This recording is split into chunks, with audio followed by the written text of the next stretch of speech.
Matt Wills is the Vice President of Government Affairs for the Greenville Chamber of Commerce. Matt is responsible for monitoring what is happening at all levels of government with a particular focus on the political issues facing business owners. It's a pleasure to have you back, Matt. Welcome. How are you? Thanks, Joey. Thanks for having me. Since we last talked, the South Carolina General Assembly has been in session now for really about a month.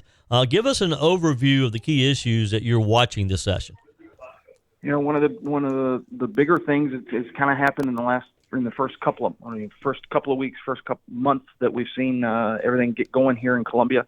We've got education funding. We've got some energy issues. We've got joint severals and then some liquor liability issues that have come up. Energy kind of seems to be the one that is moving the quickest and moving kind of the most efficiently through chambers and through committees.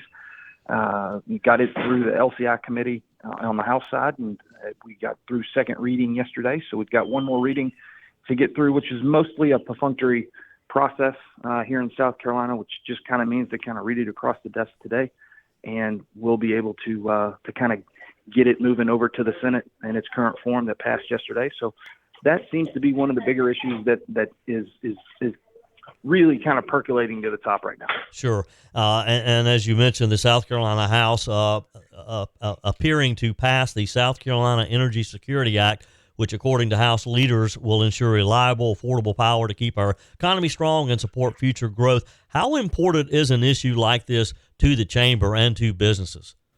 Well, it's of massive importance, not just to where we are sitting in the upstate, but across the state, right? So you've got several energy providers across the state that are, screaming, ringing the alarm bell saying, look, what we've built in the first 100 years of our existence in this market, we're going to need to double in the next 10 years. And, that raises some eyebrows real quick. And then, additionally to that, we've got folks that are moving into the state. We've got massive business that is growing in the state. That takes energy. That takes a way to kind of build some resilience around our infrastructure on that side. And this bill goes a very, very, very, very long way in doing that. Yep. With me today, Matt Willis with the Greenville Chamber. You can find information about the chamber, greenvillechamber.org, greenvillechamber.org. All right, let's switch gears here a minute, Matt, and talk about tort reform. Of course, with the recent spotlight on bars and restaurants, many of which have closed because of unaffordable liability insurance. But tort reform goes much further than just liquor liability, doesn't it?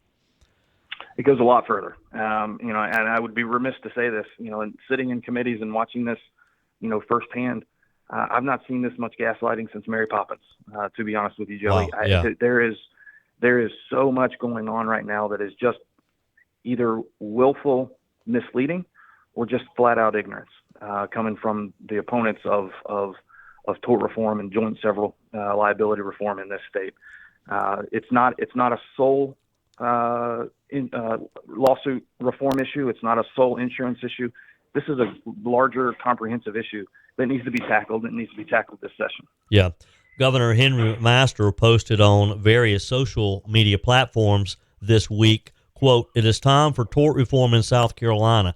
The current legal framework and rules are increasingly making South Carolina less competitive. We must strike a balance ensuring justice for victims while protecting job creators from crippling lawsuits. Let's get it done." Do you think the legislature is going to get it done? I think we get it done in some form. Exactly what that form is, I'm not 100% sure yet, because I don't think the committee knows exactly what that looks like yet. And I think when we sent out our call to action last week around Bill 244, what we were saying and what we were talking about was the framework that 244 sits in, and the overall posture that we know this is not going to fix everything in its current form. We know it's not going to be a perfect key for the keyhole that is the problem. But what we do know is it's a great vehicle for that. And leadership is on the Senate side, and Senator Massey has the majority leader has talked about that he wants to work with everybody on this, but he's not willing to do nothing. Yeah. And I think that is a breath of fresh air, what we've not seen for a long, long time. I'm confident that we are going to get something done. Exactly what it is, I'm not sure yet. Yeah. With me today, Matt Wills with the Greenville Chamber of Commerce, and we're talking about the issues that are affecting business in South Carolina, but of course affect all South Carolinians, tort reform being one of those. Matt, let's assume that we get everything we think we should get in by way of tort reform. Mm-hmm. Once this passes, how long will it take for example, for insurance markets to come back to where insurance becomes more affordable? Well, let's talk about a little bit about what 244 does and what it doesn't do. I think in that specifically, right, and that tort reform. So we get what we want. Is it a guarantee that insurance providers are coming back to the state? No, they're a business just like the businesses that are being affected by lawsuit issues. But does it make it the conditions better for them to do business in the state by not having to deal with some of the outrageousness that is the lawsuit situation that we're dealing with? Yes. Does it make it more conducive for them to come back to the state because of that? Yes. Is it a guarantee? No. But government is not supposed to be a guarantee, right? This is a government is supposed to be there when there are problems. Government is supposed to protect us, from enemies, foreign and domestic, according to our Constitution. But also, government is there to kind of provide the groundwork, if you will, of how society is supposed to just function. It's not supposed to be it is supposed to be a guardrail, right? It's not keep you on the road, but it's not supposed to be a safety net.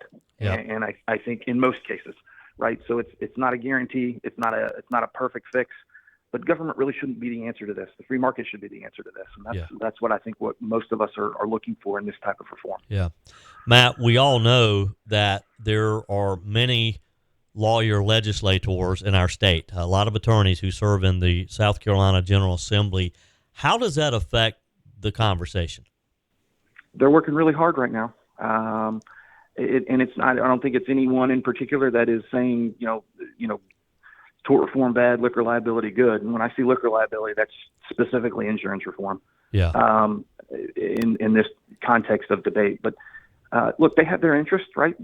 We're not a full-time legislative state, so we're, these lawyer legislators are folks that are trying to make a living too. And look, I think it would be wrong of us to not say that they are working within the rules that are currently in place. That's exactly what they're doing. Yeah. We just think the rules are unfair, and that's what we're trying to change. Yeah.